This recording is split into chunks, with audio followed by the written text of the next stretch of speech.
Puppies. Hey, puppies. Hey, puppies. What are you guys doing? What are you guys doing? Oh. Welcome to the Daily Dizzle for Friday, June 1st, 2012. The Dizzlemits Tom Denardi bringing the latest entertainment headline news to catch my eye for the day, so let's jump right into it. First, for some movie news coming out from Variety. Rich Ross, who is the current Walt Disney Entertainment chairman, is set to be replaced in the near future by Alan Horn. Horn is a former COO over at Warner Brothers Entertainment and was also the COO for 20th Century Fox. He founded Castle Rock Entertainment as well, which is a studio that still churns out features to this day.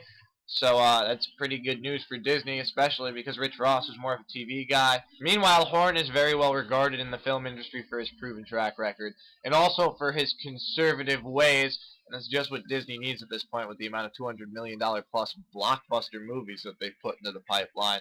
And look how many of them have bombed so far, like John Carter. So hopefully it's a good move for Disney. They have also shuffled the release schedule for some of their big movies in the wake of this announcement. First, Steven Spielberg's Robopocalypse was supposed to be released July 3rd, 2013, but it has not started filming yet, so they're delaying it for a year. What's interesting, though, it's going to be released on April 25th of 2014. Which technically, if you're going by when does the summer season starts, there's a lot of movies that have set record openings of sorts in the last weekend of April, but that first weekend of May is the summer kickoff, so very interesting that they would have Steven Spielberg that close to being the summer kickoff and not actually go through with it, considering he used to be synonymous with the summer blockbuster season, though in the last decade or so, it's been the comic book movie's job to open up the summer season.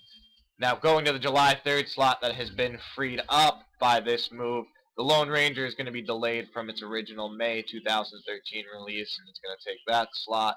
Meanwhile, Thor 2 has been bumped up by a week to November 8th, 2013. Now for the rest of our movie news and some TV news as well, coming out from Deadline. First, round out the movie news. We told you about Kick-Ass 2 gearing up. They're getting ready for it. They want to see if they can get everyone to come back.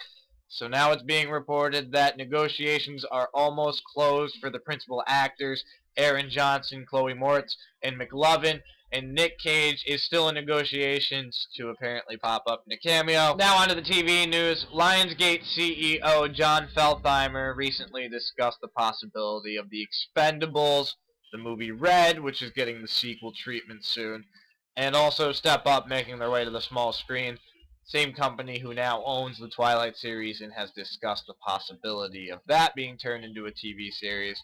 Though between the Twilight movies being hits for years to come with the tweens, I hate saying that, and the Hunger Games now coming out, which they also own, they really don't need to worry about pouring their stuff out. I really do question how well those things, specifically the Expendables and Red, could be turned into a TV show, considering those movies are awesome because of their cast, and there's no way you get that cast to do the television show. Now, the other day we were discussing Private Practice. Now, one of the actors was not returning for what is rumored to be the final season. We might have the final nail in the coffin, as I don't think they could do the show without Addison Montgomery. And after the next batch of 13 episodes, Kate Walsh will not be returning. So it has been rumored, as we said, this might be what is the death knell for the show. It's a wonder if they could even actually continue on with the show without her. But to finish up today's TV news, anyone who loves the Jersey Shore should be happy to know that Ronnie and Sammy are back together. Yay! I like the show, and I'm kind of happy to hear that, but I'm a little bit upset because it kind of would have been awesome to have the new season with them not together. Who knows if they're even really back together? I had no doubts that MTV could have been like, can you guys just get back together so we could have some good press because our ratings have been going down? But before we wrap up today, we have the weekend box office preview. Not gonna lie, Snow White and the Huntsman, I was not thinking was gonna do well. I thought maybe it would do like King Arthur business or like Red Riding Hood business, like 15, maybe 20 million if it got lucky. But apparently word coming out from the midnight screenings is it's doing awesome. It will hit at least 30 million for the weekend. Men in Black 3 is going to be the first movie in the series to not repeat at number 1, but it will still do alright for the weekend. It'll be in number 2 and probably around a 50% drop to about 27 million. The Avengers will definitely hold number 3 somewhere in the 20, maybe mid-20 range.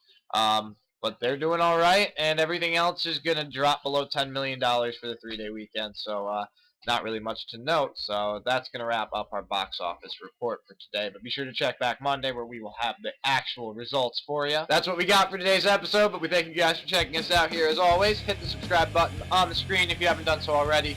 Easiest way to keep up on the Daily Dizzles Monday through Friday as they come at you. So thanks for checking us out here again. For the Daily Dizzle, I'm Tommy Dizzlemits. Hopefully we will see you back here on Monday where you can get more of your Dizzle Daily. Enjoy the weekend. We'll see you guys then.